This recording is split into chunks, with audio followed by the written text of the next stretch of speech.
너도 불 켜놓고 잤더라. 니네 아빠이면 어쩌려고. 내가 너 때문에 잠을 못 자. 그나마 내가 새벽에 불을 껐으니 멍청이지. 제발 좀 조심해. 네 아빠 잔소리 지겹지도 않니? 늦지막히 일어나 거실로 나오는 순간 엄매의 잔소리가 쉴 새도 없이 이어지더군요. 지치지도 않나 봅니다. 한 70년 살았으면 이제 아빠 눈치 그만 봐도 될 것 같은데 여전히 엄마는 아빠 눈치 보느라 하루가 모자란 사람이거든요. 때론 그런 엄마가 불쌍해 보이기까지 하지만 한편으론 답답해 보이는 것도 사실이에요. 아무리 아빠 말이 법인집이라지만 너무 융통성이 없다고 생각했다면 그 법을 바꿀 시도라도 해야 하지 않나 싶어서요. 하긴 제가 그런 말을 처지는 아니군요. 저 역시 그런 아빠를 바꿀 생각을 하지 않고 단지 이 집에서 벗어날 궁리만 했으니까요. 그러게 제대로 된 인생 교훈을 얻긴 했지만 그 대가치고는 제가 겪은 고통이 너무 컸답니다. 오늘은 제가 겪었던 결혼 생활에 대해 잠시 이야기를 할까 합니다. 들으시면서 분통이 터지시더라도 내 딸 이야기겠거니 하시고 들어주시면 감사하겠습니다. 안녕하세요. 전 30이 넘어서도 엄마 아빠 집에서 살고 있는 못난 여자입니다. 결혼을 통해 잠시 이 집을 떠났다가 이혼을 하고 난 뒤 다시 부모님 집에 얹혀 살고 있어요. 다시 한번 독립을 꿈꾸며 살고 있지만 사실 그게 언제가 될지는 모르겠어요. 지금 준비하는 일이 잘 되면 가능할 것도 같은데 장담은 못하겠지만 그래서 답답하기도 해요. 제가 결혼에 실패만 하지 않았다면 하지 않아도 될 고민이니까요. 웬만하면 참고 살았어야 했지만 그러기엔 시댁 사람들이 너무 버거운 사람들이었답니다. 남편도 문제였고 시어머니 역시 선징비달인 그런 사람이었기 때문이죠. 결국 제가 선택할 수 있는 건 이혼뿐이었어요. 덕분에 이렇게 다시 본가로 들어오게 되었답니다. 본가에 들어왔다고 해서 제 속이 마냥 편하지만은 않았어요. 저희 본가도 냉정하게 보면 그리 평범하지는 않거든요. 바로 아빠 때문이에요. 70을 넘기신 아빠는 세상 사람들이 다 아는 짠돌이세요. 전등 하나 허투루 켰다는 이유로 1시간을 쉬지 않고 잔소리를 하시는 분이거든요. 평생 외식을 해본 게 손으로 꼽을 수 있는 분이시기도 하고요. 아빠의 짠돌이 행각만으로도 한 두어 시간은 이야기하고도 남을 거예요. 그나마 하나뿐인 딸이니 저는 이 정도인 겁니다. 그런 아빠랑 평생을 살아온 엄마는 제가 느끼는 것보다 100배는 더 힘드셨을 거예요. 그래도 큰 불평 없이 잘 살아주신 게 고마운 일이죠. 엄마는 괜찮아. 수건 하나로 온 가족이 이틀을 돌려 쓰는 거 아무렇지 않냐고. 찝찝해 죽겠어. 그거 하나 빤다고 수도세가 2배로 되는 것도 아닌데. 아끼는 게 나쁜 건 아니지 않니? 좀 불편하기는 해도 못 살 것도 아니고 그렇긴 하지만 그래도 우리가 돈이 없는 것도 아니고 한평생 그러셨으면 이젠 두 분 좀 편하게 사실 때도 됐잖아. 사람이 어디 그렇게 쉽게 변하니? 네 아빠가 저렇게 아끼고 살았으니 그나마 이 정도로 사는 거란 생각은 안 해. 그리고 아니할 말로 이 재산이 다 누구 거겠니? 우리 떠나고 나면 다 네 건데 아빠가 저렇게 악착같이 살아온 이유가 너 말고 뭐가 있겠니? 그러니 불평은 그만해. 결국 다 너 위해 그런 건데. 이 정도까지 이야기하시면 제가 더 할 말이 없어질 수밖에 없답니다.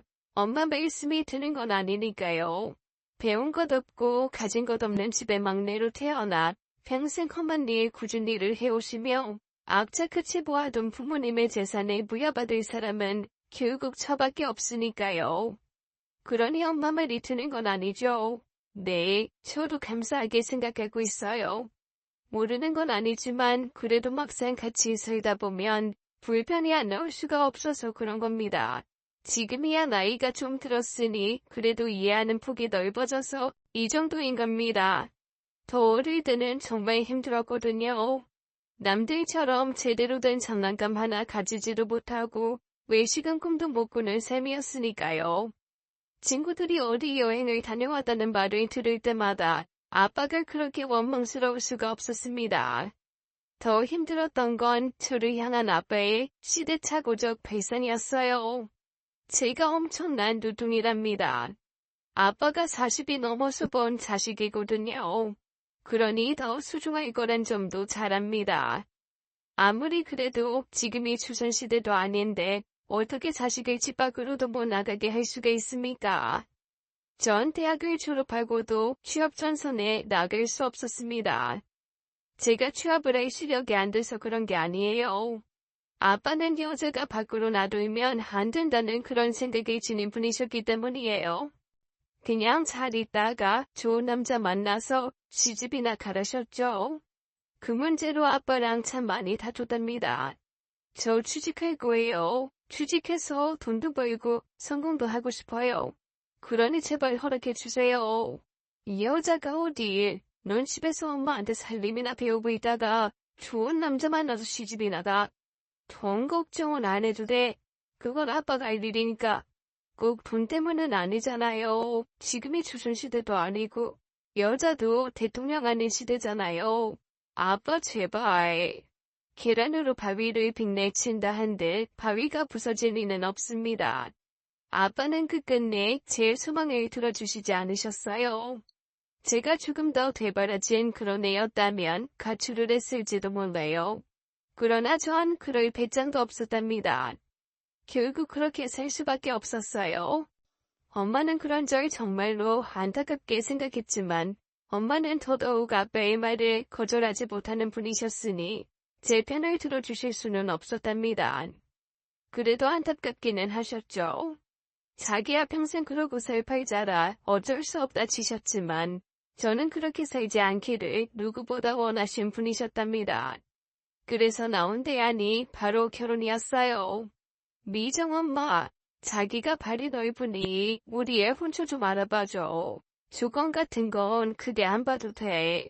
딱 하나 하려는 사람이 한둘이 아닌데 왜 형님은 있는 재산도 없다고 하는 거요? 왜긴 왜겠어.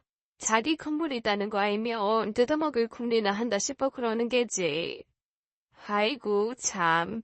그 재산 죽을 때 싸갈 뿐이시라니까. 근데요 형님, 그런 거 다 감추고 공원이나 선생사위 구하기가 쉽지 않을 거예요. 내가 형님 일이니 만사 제쳐두고 주지는 해보지만 장담은 못해요. 정말로 재산이다는 얘기는 빼요. 그거라도 하면 훨씬 수월할 텐데. 그래죠. 대신 자네가 제대로 다리만 놔주면 내가 진짜 크게 갚을게. 진짜요? 형님이 무슨 돈이 있어서 형부는 피해서 짱박아 놓은 거라도 있어요? 생활비도 몇 푼 안 받는 양반이 무슨 저주로. 내가 언제 허튼 말하는 거 봤어? 다른 건 몰라도 자네 은혜는 어떻게든 갚을 거니 잘 좀 부탁하네. 바람직한 건 아니죠. 특히나 요즘 같은 세상에 사랑 없는 결혼을 한다는 것도 말도 안 되고요. 그러나 엄마는 그런 식으로라도 저를 탈출시키고 싶으셨던 거였어요. 저도 크게 다르진 않았답니다. 그러니 엄마의 그런 제안을 모르는 척 넘겼던 거고요.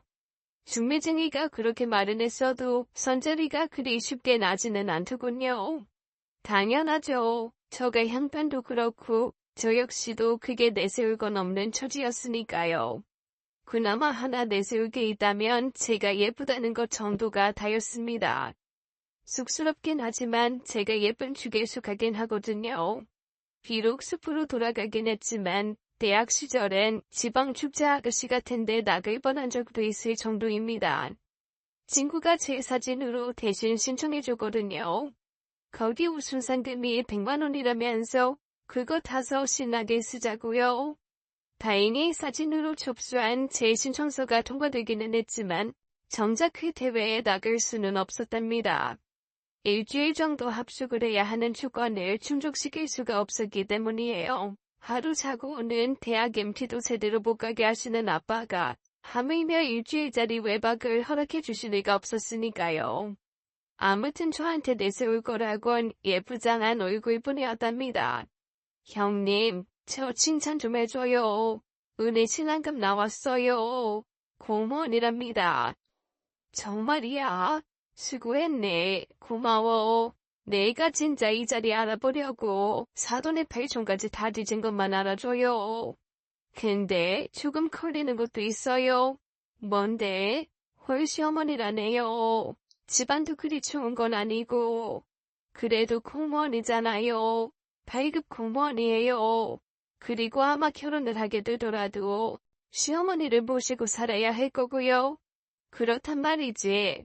딴 건 몰라도 시어머니를 모시고 사는 건 좀 그런데. 다른 자리는 없을까? 이 형님 진짜 세상을 좀 모르네.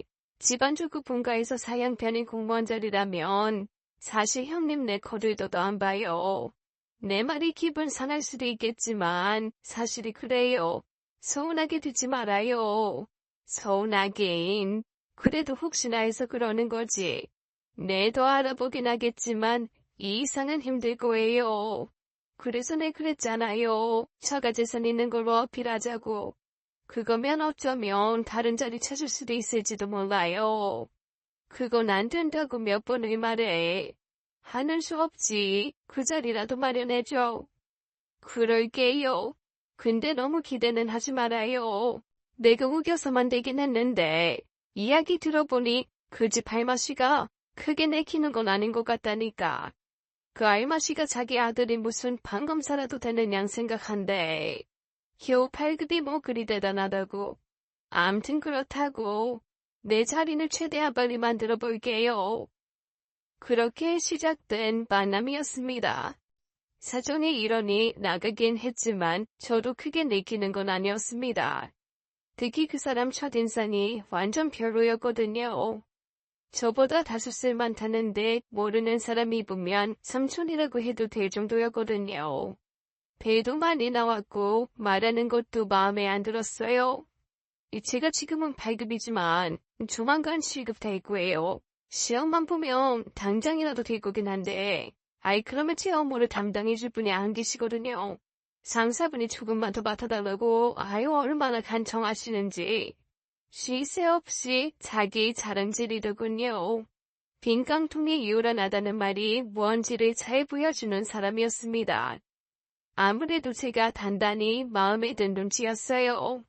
보통 서너 번 내에 차만 마시고 헤어지는 경우가 많다고 들었는데 그 사람은 밥을 먹자느니 술을 하자느니 하면서 저를 보내고 싶어 하지 않았거든요. 제가 아무리 집을 탈출하려는 마음이 크지만 그래도 이런 남자랑 함께 살고 싶지는 않았답니다. 그래서 그 청을 뿌리치고 돌아왔고요. 사람은 어떻디? 몰라. 그 사람 정말 32살인 거 맞아? 뭐 한살도 넘어 보이더라. 게다가 얼마나 자기 자랑이 심한지 말만 들으면 자기가 제일 높은 사람인 줄 알 정도야. 그렇게 별로였니? 말도 마. 아쉬운 표정을 지으시긴 했지만 제가 그리 딱 잘라 말하니 엄마도 별거 있으면 없으시대요. 그게 그 사람과의 처음이자 마지막 만남이 될 줄 알았습니다. 은혜야, 너 그러지 말고 그 사람 한 번만 더 만나봐. 아니지. 사람 아이하면 적어도 3번은 만나봐야지. 첫인상이 뭐 그리 중요하다고. 다음날 엄마가 제게 그 사람을 다시 만나보라고 그러셨어요.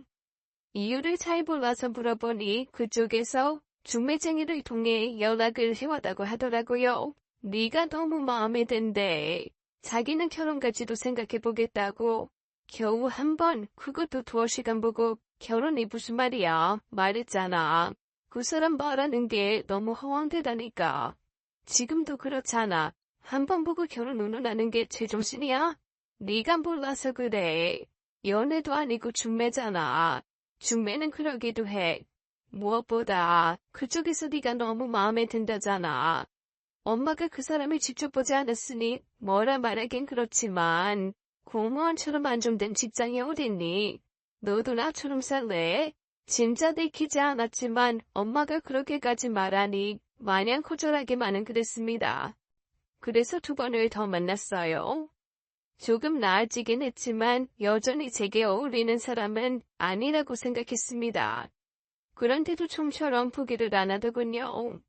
엄마 말씀 틀린 건 없다. 요즘 공무원이 얼마나 대접받는데. 평생 따박따박 월급 주지. 나중에 네에 태어나면 학비 지원 잘해주지. 퇴직하고 나도 연금 확실하게 주지. 네가 배가 불러서 쇼를 하는구나. 누가 그걸 몰라. 군대 생긴 게 너무 아저씨야. 그뿐이면 말도 안 해. 말하는 것도 그렇다니까. 네가 그 사람을 안 봐서 그래. 야, 사람 사는데 인물이 다니? 아니야말로 영화배우처럼 생겨서 맨날 바람이나 피우는 게 낫겠어? 네 말대로 인물이 완전 꽝이다 쳐. 그럼 오히려 다른 여자들이 거들떠도 안 볼 거잖아. 최소한 그 남자가 바람을 피울 거라는 걱정은 안 해도 되잖아. 네가 애를 낳아도 네 얼굴 반은 닮을 테니 인물 걱정도 안 해도 되고. 나 같으면 감사합니다 그러고 하겠다. 주변 사람들은 자기라도 한 듯 제 말을 철없는 아이의 그것처럼 대하더라고요.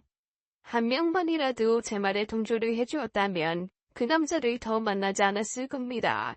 근데 엄마부터 시작해 친구들까지 다 그러니 저도 조금씩 생각이 달라지대요. 결국 그 사람의 어머니까지 뵙게 되었습니다. 참 예쁘네. 우리 아들이랑 잘 어울려. 장신동호 여사통에 부모님이랑 자기 얘기는 대충 들었어. 일을 안 하고 있다면서? 어디 아파서 그런 건 아니지? 네, 그런 건 아니고 아무래도 제가 늦게 나오다 보니 아빠가 좀 과보호를 하시는 면이 있어서요. 그래서 회사 가는 걸 반대하셨어요. 하긴 그럴 수도 있겠네. 내가 봐도 예쁜데 아버님은 오죽하실까. 그럼 결혼을 하고도 살림만 할 건가? 그건 아니에요. 지금이야 아빠 밑에 있으니 아빠 말을 따라야 하겠지만 전 일을 하고 싶어요. 요즘 같은 세상에 남자 혼자 벌어서 언제 집 사고 애들 키우겠어요. 물론 어른들 생각에 들어봐야겠지만 전 그러고 싶어요. 옳지. 그 말이 맞아. 남자 혼자 벌어서 어떻게 사냐고. 되게 화기애애했어요. 무엇보다 그분이 일을 하실 거냐고 물어봐 주신 게 좋았답니다. 말했던 것처럼 제가 결혼을 하고 나서 일을 한다고 하면 아빠가 더 이상 반대를 하실 수 없다고 생각했기 때문입니다. 아무래도 저를 예쁘게 봐주신 것 같으니 저도 마음이 놓이더라고요. 결국 그분이 음식을 하시는 것까지 도왔을 정도로 금세 가까워진 느낌을 받았습니다. 근데 그게 아니었어요. 죄송합니다. 저 전화 좀 받을게요. 마침 친구가 전화를 걸어왔답니다. 제가 시댁이 될지도 모르는 곳에 인사를 간다고 했더니 뭔데 궁금했나 봅니다. 안 받을 수도 있었지만 좀 불편해서 잠깐 숨이라도 돌릴 양으로 집을 나가서 전화를 받고 왔어요. 조인종을 누르려는데 안에서 하는 이야기 소리가 들리지 뭡니까? 그분이 원체 목소리가 크신 양반이거든요. 나중에 시집 가서야 절실히 깨달은 일이지만 그날은 몰랐어요. 워낙 나긋나긋하게 말씀하셨거든요. 네가 좋다니 내가 만나기는 한다만 다시 생각해보면 안 되겠니? 엄마는 아무리 봐도 네가 너무 아까워. 네 말대로 예쁜 것 같기는 하다만 그거 말고는 볼 게 없잖니. 진종이 잘 사는 것도 아니고 진종 아빠란 양반이 작은 공장을 한다니 덕볼 것도 없고 게다가 직업도 없고 지 말로는 일하고 싶다지만 그럴 거면 이미 직장에 있어야 하는 거 아니냐. 저런 애 들였다가 너 혼자 고생해서 번 돈으로 지 좋은 일만 할까봐 걱정이다. 그래도 이 결혼 해야겠니? 그런 생각을 하고 있는 줄 몰랐습니다. 그러면서 어떻게 오늘 아치로 저를 예쁘다느니 손끝이 야무지다느니 하실 수 있으신 건지요? 그건 빙산의 일각이었습니다. 시어머니가 되신 후엔 그보다 훨씬 심하셨거든요. 그때라도 멈춰야 했었습니다. 또 그러려고도 했고요. 저런 말을 들으면서까지 해야 할 결혼은 아니라고 생각했거든요. 은혜씨, 왜 그러세요? 저희 어머니도 만나뵙고 좋게 이야기하셨잖아요. 엄마도 은혜씨가 마음에 든다고 꼭 며느리 삼았으면 좋겠다고 하시는데요. 말도 안 되는 거짓말을 하더군요. 그만큼 제가 마음에 들었기 때문이겠죠. 네, 그 점은 감사하게 생각해요. 아무것도 아닌 저를 예쁘게 봐주셨으니까요. 근데 아무래도 저희가 좀 안 맞는 것 같아요. 급하게 진행하다 보니 왠지 제가 너무 서두른다 싶기도 하고요. 중우 씨 정도라면 얼마든지 좋은 사람 만나실 거예요. 그래서 말하는 거니까 오해는 안 하셨으면 좋겠어요. 죄송해요. 저희가 안 맞다니요? 저는 처음부터 우연의 씨랑 너무 잘 맞았는데요. 에이, 혹시 엄마를 모시고 살아야 하는 것 때문에 그러세요? 에이, 그건 너무 죄송한데 조금만 시간을 주세요. 아무래도 제가 공무원이다 보니 당장 집을 구할 만큼 돈을 못 모아서 그래요. 아이, 근데 저희가 대출받기가 엄청 수월하거든요. 저희가 대출 최고 등급이라서요. 일단은 엄마를 모시고 시작하겠지만 금방 독립할 수 있을 거예요. 제가 약속할게요. 그분은 제가 자기를 거절하는 이유가 어머니를 모시고 살아야 하는 것 때문이라고 생각한 모양이더군요. 물론 그게 달가운 일은 아니지만 못할 일도 아니었어요. 제가 망설인 건 그저 상황에 주게 하는 결혼이 행복할지가 의심스러웠기 때문이었어요. 그럼에도 냉정하게 그 사람을 끊어내지 못한 건 그 사람이 저를 너무 좋아해준다는 걸 느꼈기 때문이었답니다. 친구가 그랬거든요. 내가 유한 선배 좋아서 매달리다시피 결혼한 거 알지? 잘 알지. 오죽하면 우리가 인간 승리라고 그럴까. 인간 승리? 내가 내 발등을 찍었지. 내가 먼저 결혼한 사람으로서 충고 한마디 할게. 나처럼 내가 사랑하는 사람과 결혼하는 것보다는 나를 사랑해주는 사람과 결혼하는 게 훨씬 나아. 무슨 말인지 잘 모르겠지. 나도 잘 몰랐어. 그러니 이 결혼을 한 거고. 근데 은혜야, 살다 보면 나를 사랑해주는 사람과 하는 게 결혼이지 싶더라. 설사 네가 그 사람을 사랑하지 않는다고 해도 말이야. 언니 말 개소리라고 생각하지 말고 잘 생각해봐. 너도 나중에 언니한테 고맙다 그럴 테니 제가 친구한테 말했거든요. 단지 조건 때문에 큰 사랑도 못 느끼는 사람이랑 결혼하려는 게 창피하다고요. 그러더니 친구가 그러더군요. 친구는 자기가 죽자 살자 쫓아다녀 대학 선배와 결혼했거든요. 누군가와 결혼을 하고 살아보니 그 생각이 틀렸다고 느꼈나 봐요. 그래서 저한테 그런 말을 해주지 뭡니까? 정확히는 모르겠지만 친구 말을 전혀 이해 못하는 건 아니었습니다. 결국 저는 그 남자와 결혼에 이르게 되었습니다. 잘 살아. 정서방 우리 딸 잘 부탁하네. 걱정 마십시오.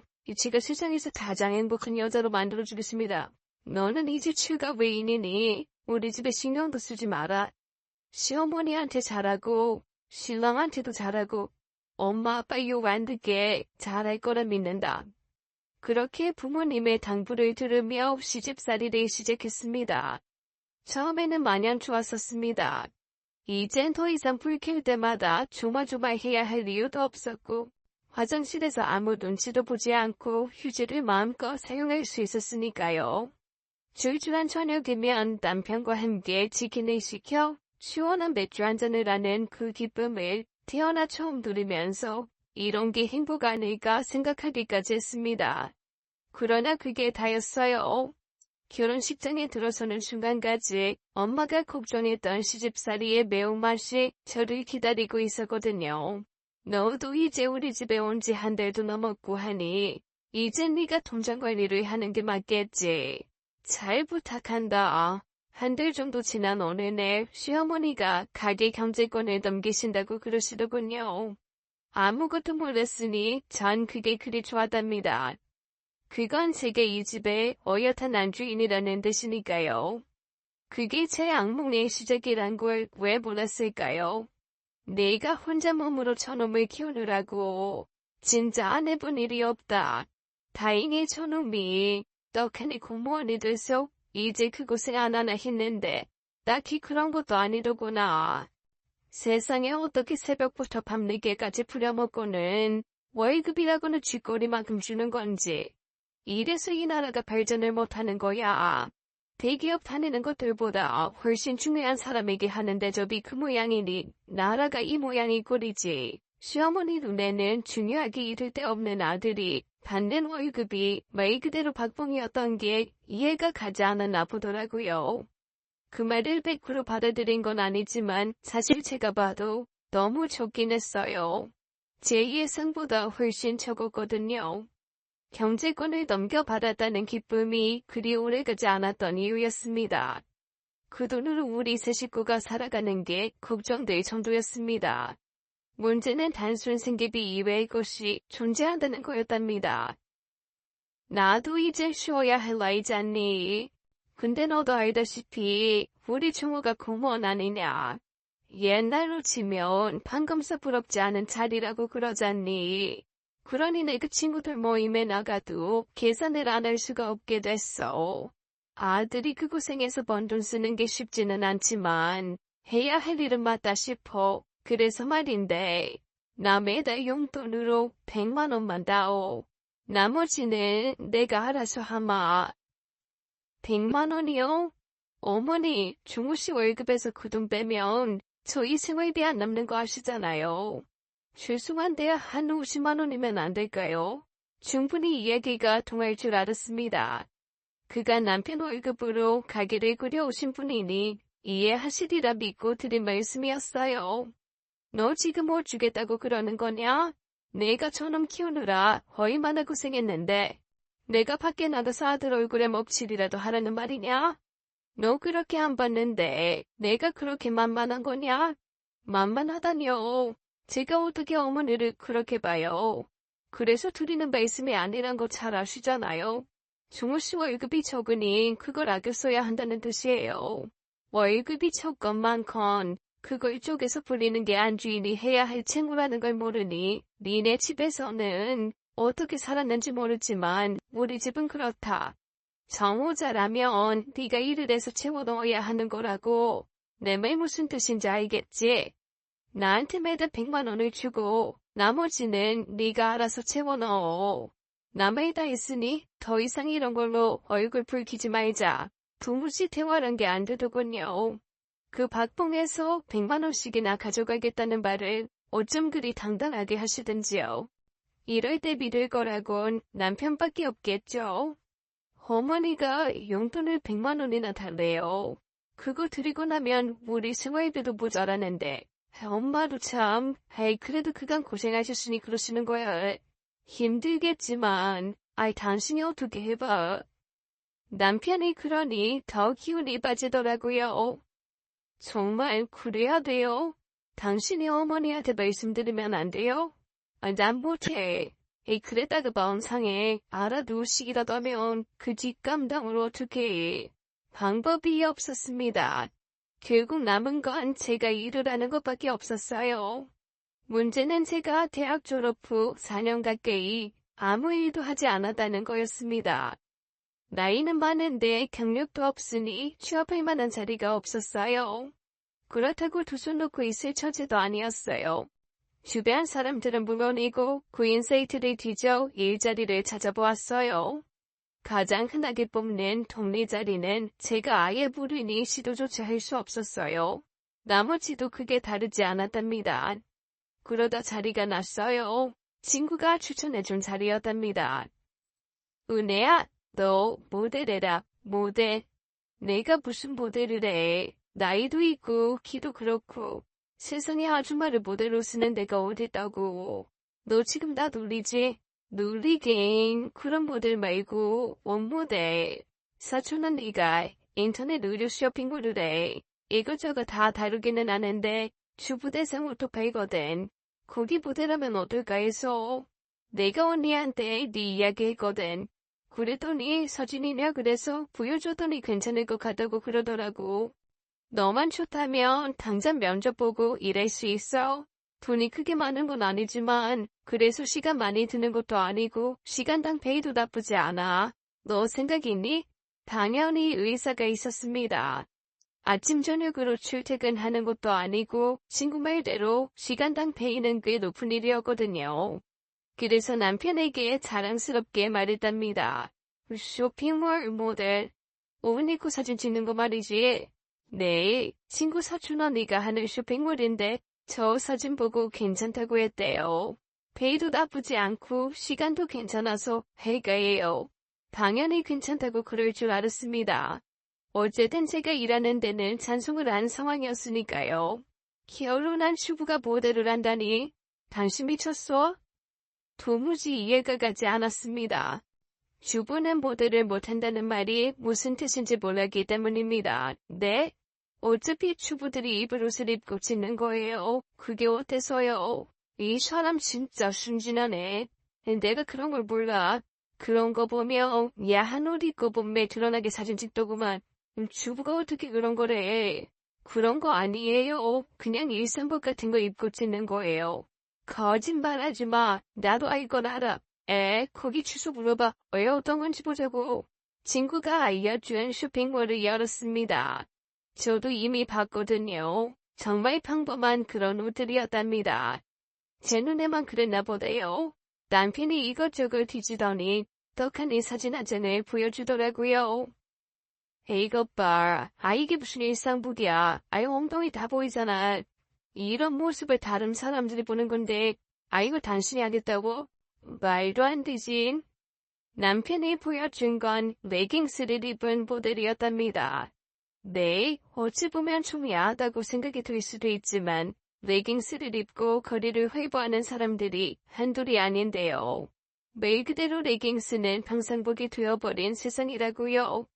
근데 남편은 그게 아니었나 봐요. 내 마누라가 벌거벗다시피 한 모습을 다른 사람이 보는 걸 그냥 참고 있으라고. 야, 내가 미치지 않고서야 이런 걸 하게 할 수는 없잖아.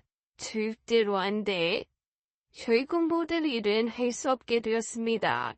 친구가 아쉽다고는 했지만 그래도 이해는 간다더군요. 네 신랑, 네가 엄청 좋은가 보다. 겨우 레깅스 입은 것도 남들이 보는 게 싫은 거 보면 남자가 질투하는 거 나쁘지 않다. 친구의 말을 들으니 남편이 반대할 수도 있겠다 싶더라고요. 그만큼 사랑하는 사람이니 그런 거겠죠. 왜 있잖아요. 대놓고 아내를 둔 남편들이 아내가 극 중에서 키스씬 찍으면 엄청 기분 나빠하는 그런 거요. 남편이 그랬나 봅니다. 친구 말대로 애정이 없다면 기분 나빠할 일이 아닌 거죠. 그래서 조금 아쉽긴 했지만 포기할 수밖에 없었습니다. 제가 남편이라는 사람을 너무 몰랐던 거였어요. 이후 제가 몇몇 일을 더 하려고 했거든요. 보험 영업이나 호가게 점원 같은 거요. 경력 없는 여자가 할 수 있는 일이 그런 것밖에 없더라고요. 근데 그것조차 남편은 막았답니다. 보험 영업하게 되면 이 남자 저 남자 만나야잖아. 당연히 영업이니 그럴 때마다 우수할 거고. 야, 내가 왜 내 마누라가 딴 남자 보면 웃는 거 보고 있어야 돼? 하지마. 절대로 안 돼. 옷가게 점원 일을 하겠다고 했을 때도 마찬가지였습니다. 그제야 알겠더군요. 남편은 제가 자신이 아닌 남자와 만나는 상황을 참지 못하는 거였습니다. 그러고 생각해보니 남편은 저희가 야식을 시켜 먹을 때도 항상 자기가 나와서 음식을 받아왔답니다. 전 그게 저를 위해서라고 생각했는데 아니었던 거예요. 남편은 배달온 그 남자들과 제가 접촉을 하는 것조차 참을 수 없었던 거였네요. 의부증이었습니다. 말로만 들었지 실제로 그런 사람이 있다는 걸 본 것도 놀라웠고 남편이 그랬다는 게 더 놀라웠습니다만 당장 그걸로 제게 위해를 가한 적은 없으니 그럴 수도 있다고 생각했습니다. 정도가 심하지 않다면 의부증이라기보다는 질투라고 할 수도 있으니까요. 너무 가볍게 생각했던 것이 문제였습니다. 남편의 의부증을 처음 인지했을 때 바로 퇴출을 했다면 상황이 악화되는 것을 충분히 막을 수도 있었을지 몰랐으니 말입니다. 그러나 그때는 그럴 수밖에 없었어요. 원체 가부장적인 아빠 밑에서 평생을 꾸었으니 알게 모르게 남자의 그런 행동을 이해할 수 있다고 믿고 자란 탓이었던 거였어요. 사실 그것보다 더 시급한 문제 때문에 별 생각 없이 흘려보냈다는 말이 더 옳았습니다. 제가 이 자리를 못 찾고 허송세월하는 사이 저희 가계부가 엉망진창이 되었거든요. 시어머니는 당신 말대로 매달 1일이면 빚쟁이한테서 채무를 받아가듯 꼬박꼬박 100만 원을 가져가셨거든요. 그러니 매달 척저가 날 수밖에 없었습니다. 그나마 다행인 건 남편 말대로 공무원이라 그런지 마이너스 통장의 대출액이 크다는 거였습니다. 그러니 버틸 수 있었던 거죠. 그러나 그것도 언젠가는 자기 마련이니 더 이상 이러고 있을 수만은 없었어요. 사실 제가 처음 시어머니로부터 통장을 받을 때부터 이미 마이너스였거든요. 결국 2천만 원이 한도이던 통장의 바닥이 드러나고 말았습니다. 넌 대체 살림을 어떻게 했길래 통장에 돈이 한 푼도 없는 거냐? 그래서 지금 용돈을 못 준단 말이지. 어떡하냐? 당장 오늘도 사람들 만나기로 했는데 진짜 한 푼도 없는 거냐? 이렇게 될 때까지 뭘 한 거야?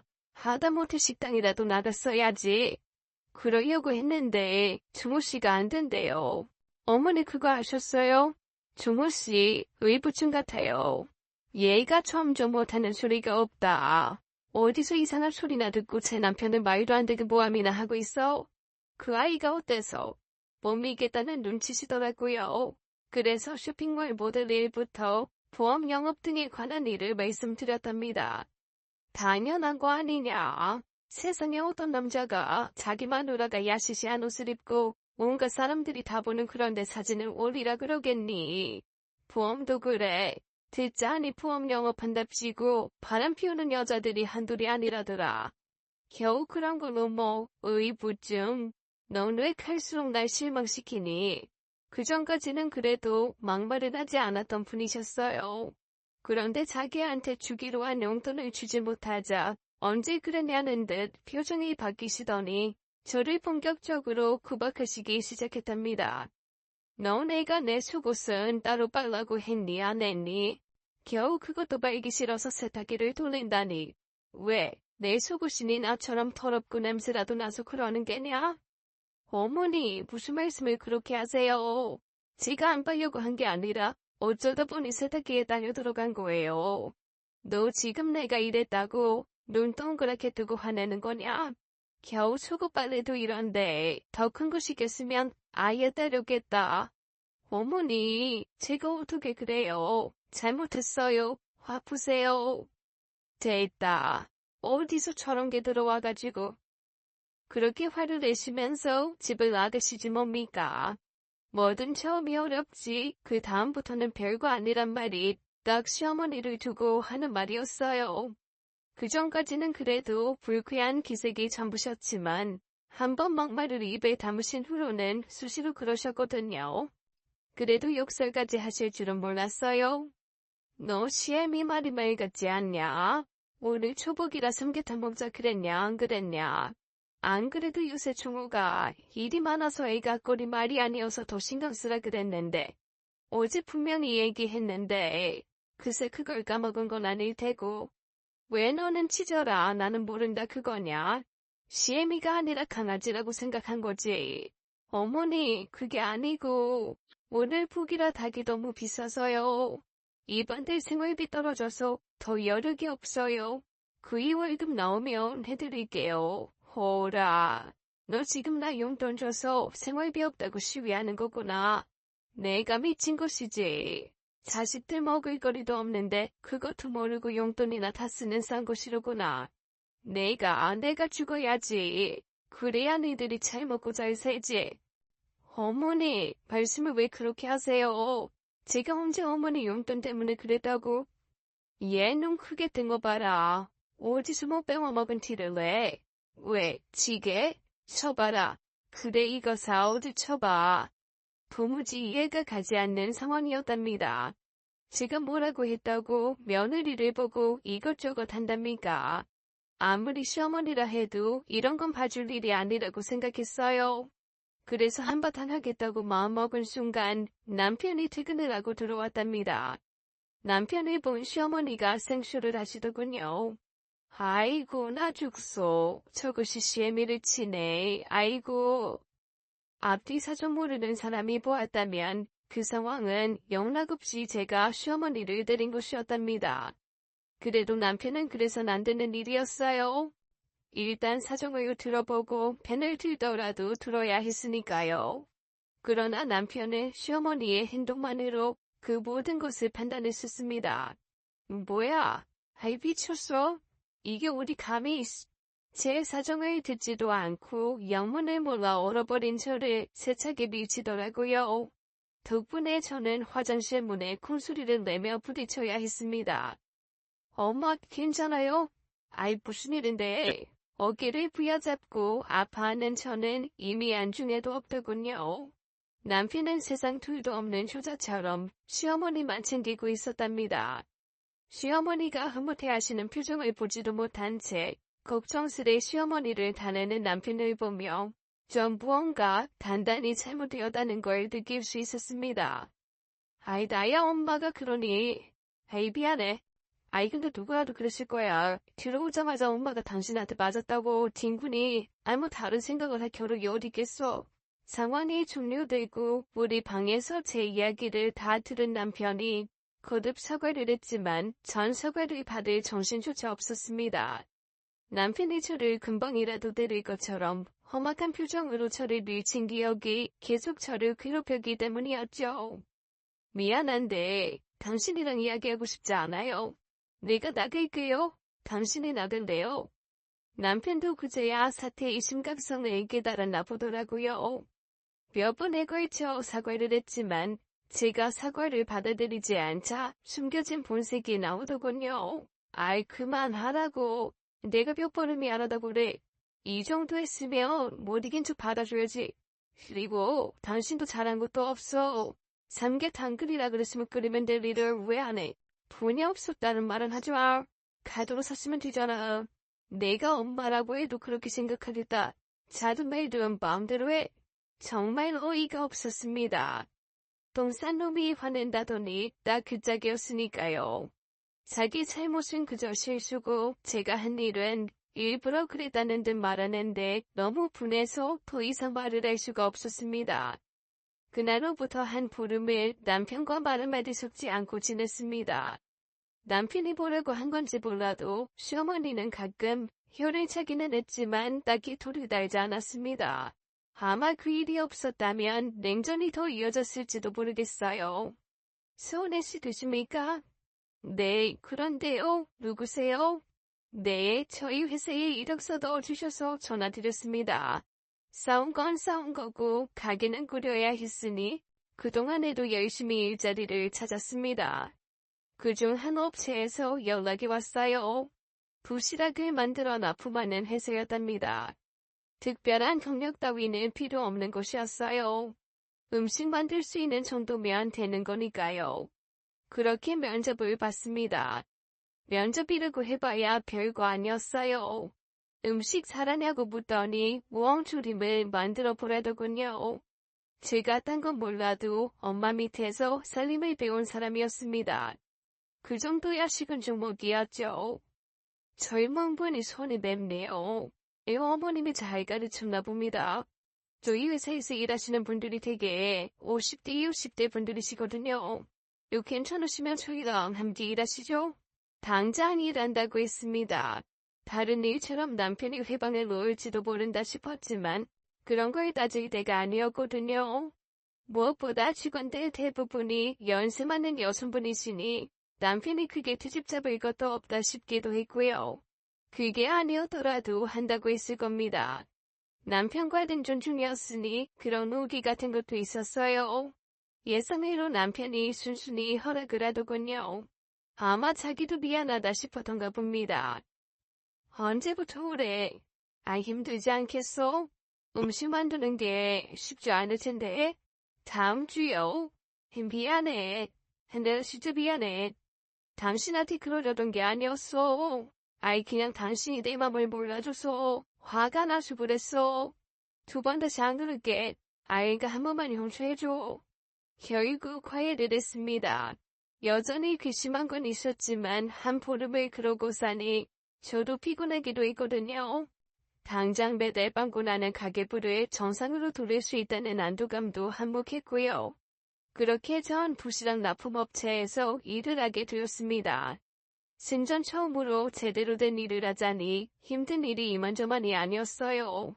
음식을 만드는 일이야 매번 해오던 것이니 그게 힘들지는 않았지만 저희 회사 특성상 그게 맡은 일의 전부는 아니었거든요.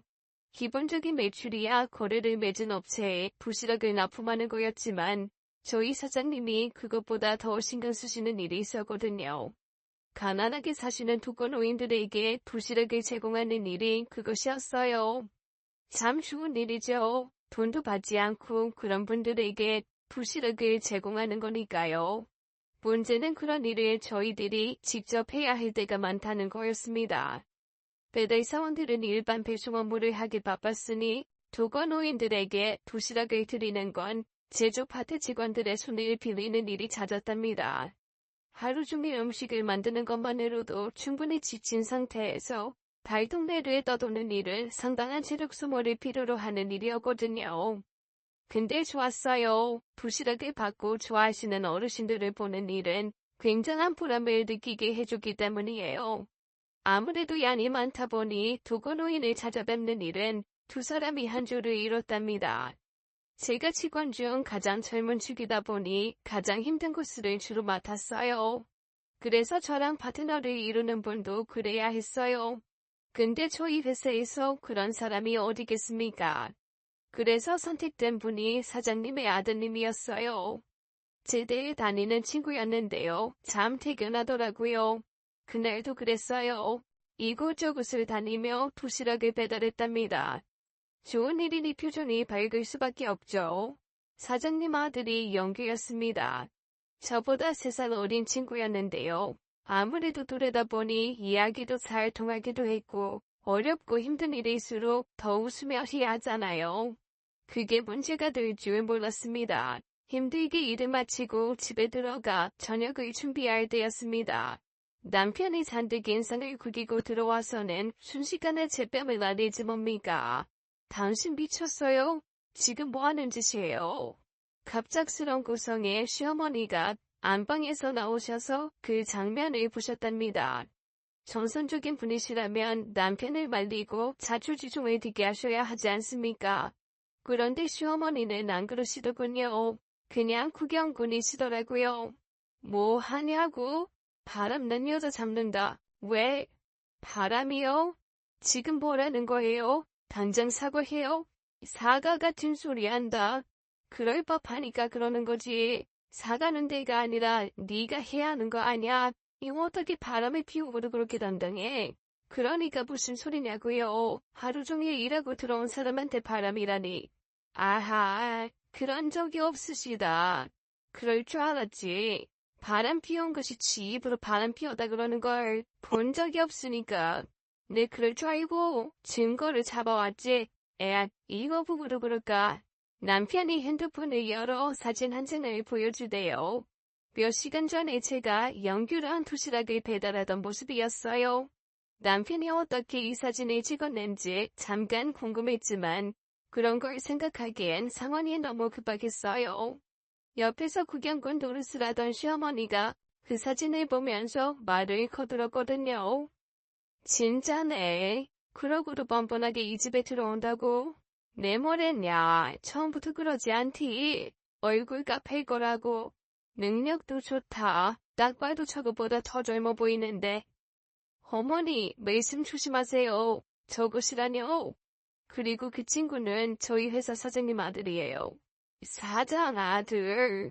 그래서 당신이 출근할 때마다 그 노래를 불렀구만. 사장 아들 잡았으니 신낼 법도 하겠지. 내가 몰랐으면 계속 그랬을 테고.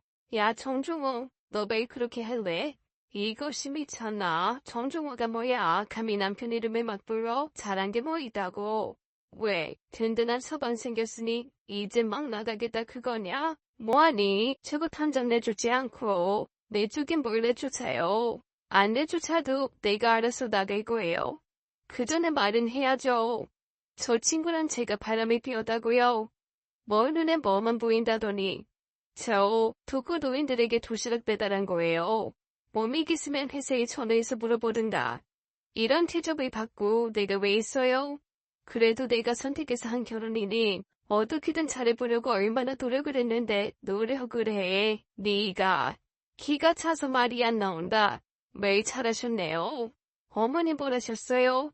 지금 회사 나가니 용돈을 더 올려달라셨죠? 제 월급이 220인데 150 달라셨죠? 그러면서 뭘 하셨어요?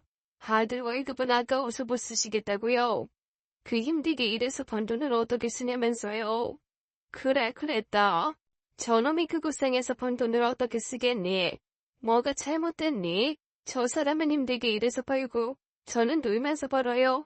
제 돈 쓰는 건 왜 안 아깝다고 생각하시는데요? 그리고 또 뭘 하셨어요? 그깟 회사 다닌다고 유세 떤다고요? 제가 언제 그랬어요? 아침도 차려드렸고, 저녁도 오자마자 차려드렸잖아요. 그랬는데 뭐요? 다른 시어머니들처럼 10초 반상은 못 받아도 국이나 국은 있어야 하지 않냐고요? 세상에 어떤 시어머니가 그런 거 안 했다고 며느리를 이것저것 부른답니까? 저거 봐라. 저런 이상욕이 안 나오겠니? 세상 무서운 게 없어. 처음부터 내가 말만 하면 눈 동그랗게 뜨고 잡아먹을 때 덤벼든 것이라고. 내가 너한테는 말 안 했지만 이 어미가 그간 이렇게 살았다. 너 당장 엄마한테 죄송하다고 말씀드려. 그리고 회사에는 내가 직접 물어볼 거야. 정말 독거노인 웬 도시락 전달한 거냐고. 죄송 같은 소리 한다. 내가 왜 그래야 돼? 회사에 물어본다고. 쪽팔리지도 않니? 그래 물어봐. 내가 잘못한 게 없는데 뭐가 무섭겠어? 너 진짜 아니기만 해봐라. 아니면 어쩔 건데? 왜 또 때리게? 그래 때려. 내가 가만히 있을 줄 알아? 당장 진단서 끊어서 고소할 테니까. 도대체 몇 번째야? 그간 내가 맞고도 가만히 있으니 내가 아무것도 못하는 바보처럼 보이디. 그래, 내 잘못이지. 처음 그랬을 때 바로 신고했어야 하는데. 이제라도 그러려고. 그러니 마음대로 해봐. 남편의 손이 올라갔지만 또다시 날아오지는 않았습니다. 제 표정이 그만큼 하고 있기 때문이었을 거예요. 사실 그간 남편에게 몇 번 맞았거든요. 이유는 매번 똑같았답니다. 길을 묻는 남자에게 웃으며 대답했다는 그런 말도 안 되는 이유 말입니다. 심지어는 자기 친구한테 눈웃음 쳤다는 이유로 맞기도 했어요. 그걸 참은 제가 바보인 거죠. 이제는 더 그러지 않으려고요.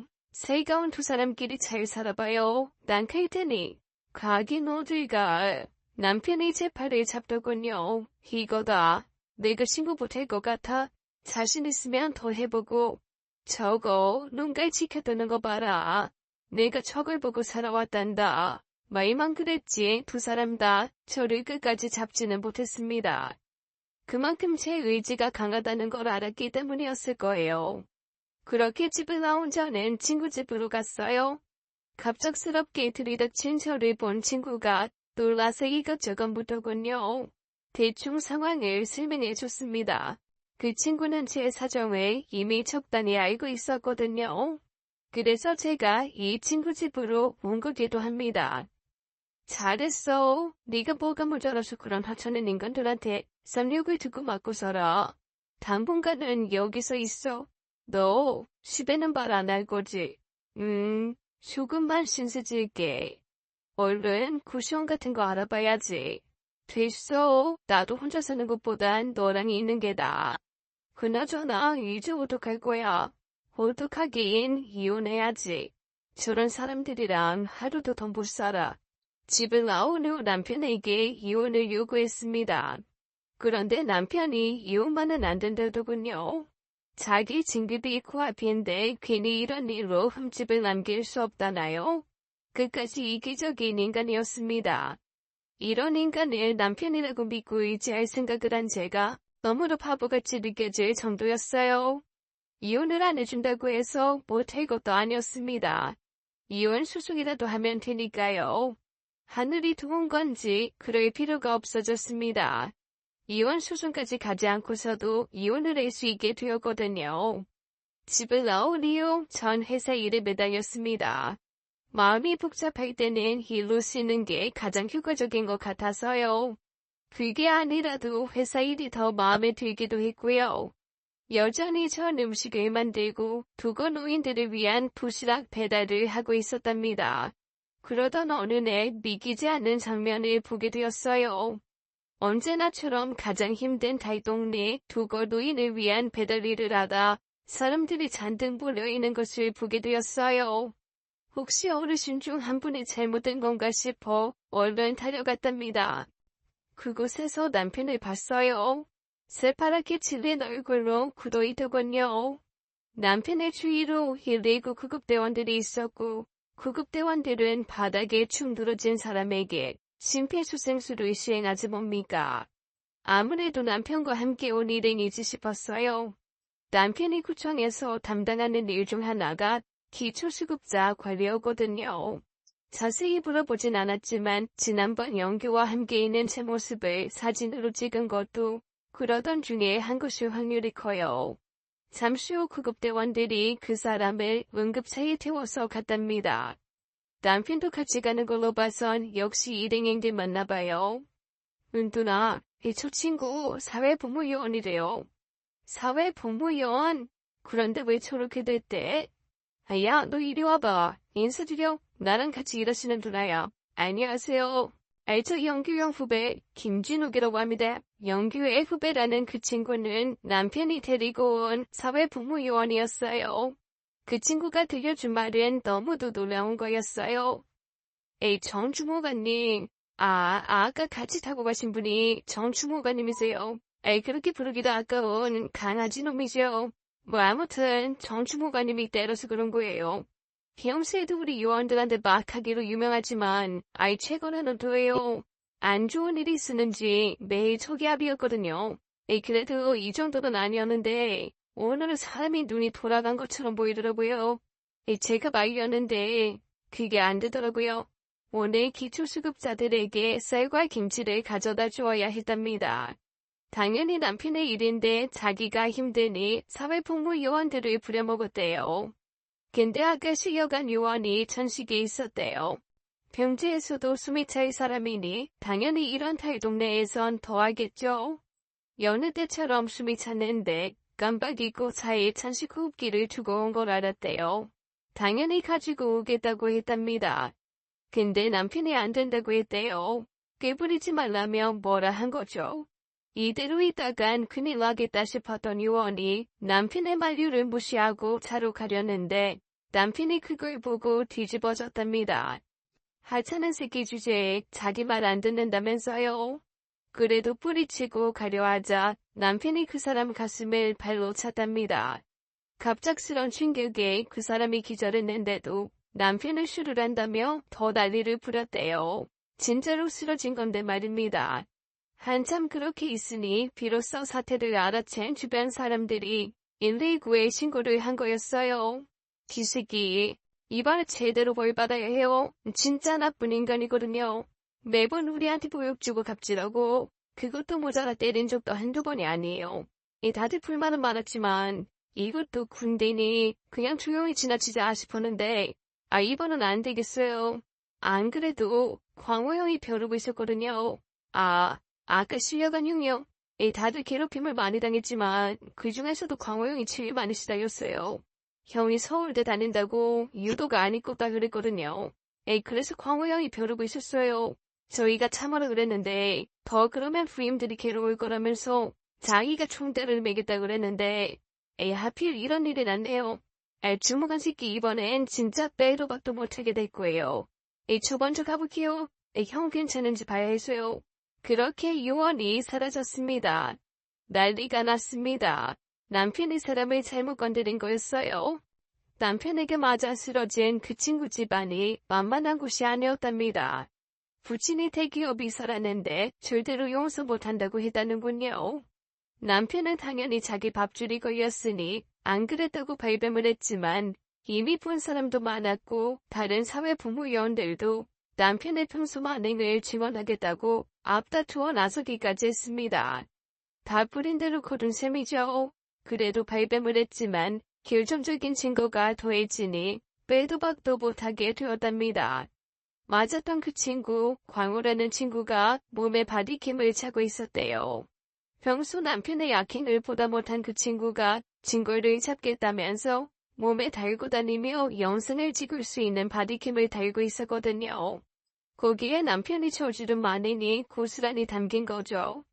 대기업 이사라는 자리가 어디 만만하겠습니까? 자식이 그런 꼴을 당했으니 자기가 아는 온갖 연주를 통해 사건을 확대시켰고 결국 남편은 재판에 넘어가 특수상해죄로 징역 2년의 실형을 받게 되었습니다. 당연히 파면이라는 벌도 함께였죠. 그 잘난 공무원이라는 직함이 그렇게 날아가 버렸답니다. 사태가 그렇게 되자 시어머니가 변호사들을 찾아가 자식의 형량을 줄일 방법을 찾았지만 워낙 증거가 명확하고 남편을 안죽해본 다른 사람들도 모른 채 하니 어쩔 수가 없었답니다. 따지고 보면 그 덕을 가장 많이 본 사람이 저였네요. 친정 부모님들도 그 사건을 아시게 되면서 딸인 제가 겪은 고난도 아시게 되셨거든요. 당연히 이혼에 대해서 아무 말씀도 없으셨답니다. 결국 저는 수정의 위자료를 받고 남편과 시어머니라는 그 사람들과의 악연을 끊어낼 수 있었습니다. 지금은 본가에서 인터넷 쇼핑몰을 준비하며 새로운 삶을 계획하고 있답니다. 여전히 불거라 휴지 아껴 쓰라는 잔소리를 감수해야 하는 형편이지만 그래도 괜찮습니다. 이젠 적어도 말도 안 되는 쌍욕을 들어야 하는 일은 없으니까요. 오늘의 이야기 잘 들어보셨나요? 폭력에 의부증까지 외모만큼이나 성격도 참 못난 사람이네요. 사람은 뿌린 대로 거둔다고 하죠. 남편분이 악행을 뿌린 게 결국엔 본인에게 모두 돌아간 모양입니다. 도시락 배달이라는 선행을 하고 계신 사연자분은 앞으로는 좋은 일만 가득가득 하시길 바랄게요. 오늘의 이야기는 여기까지였습니다. 저희는 다음 사연으로 돌아올게요.